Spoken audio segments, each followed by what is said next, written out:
নমস্কার, আমি গল্প বুড়ি। আমি কিছুদিন আগে একটা ফেসবুক পোস্ট করেছিলাম আমার পেজে। সেখানে আমি লিখেছিলাম আপনাদের পছন্দ মতো কবিতা আপনাদের শোনাবো। সেই পোস্টে আপনারা অনেকে কমেন্ট করেছেন, অনেকে আমার পার্সোনালে আমাকে ইনবক্সে মেসেজ করেছেন। আপনাদের পছন্দ মতো কবিতা একটি একটি করে আমি আজ থেকে শোনাচ্ছি। তার মধ্যে একটি কবিতা আজকে শোনাবো। কবিতাটির নাম উলঙ্গ রাজা। কবিতাটি নীরেন্দ্রনাথ চক্রবর্তীর লেখা। চলুন তাহলে কবিতাটি শুনে নেওয়া যাক। সবাই দেখছে যে রাজা উলঙ্গ, তবুও সবাই হাততালি দিচ্ছে। সবাই চেঁচিয়ে বলছে সাবাস সাবাস।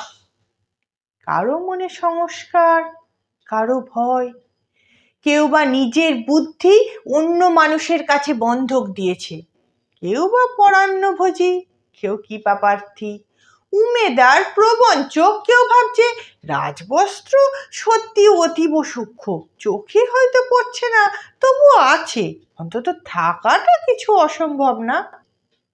গল্পটা সবাই জানে, কিন্তু সেই গল্পের ভিতরে শুধুই প্রশস্তি বাক্য উচ্চারক, কিছু আপাদমস্তক ভীতু, ফন্দিবাজ অথবা নির্বোধ স্তবক ছিল না।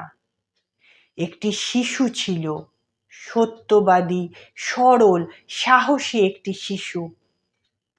নেমেছে গল্পের রাজা বাস্তবের প্রকাশ্য রাস্তায়, আবার হাততালি উঠছে মোহমোহ, জমে উঠছে স্তাবক বৃন্তের ভিড়, কিন্তু সেই শিশুটিকে আমি ভিড়ের মধ্যে আজও কোথাও দেখছি না।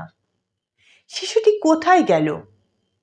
কেউ কি কোথাও তাকে কোনো পাহাড়ে গোপন গুহায় লুকিয়ে রেখেছে, নাকি সে পাথর ঘাস মাটি নিয়ে খেলতে খেলতে ঘুমিয়ে পড়েছে কোনো দূর নির্জন নদীর ধারে, কিংবা কোনো প্রান্তরের গাছের ছাওয়ায়?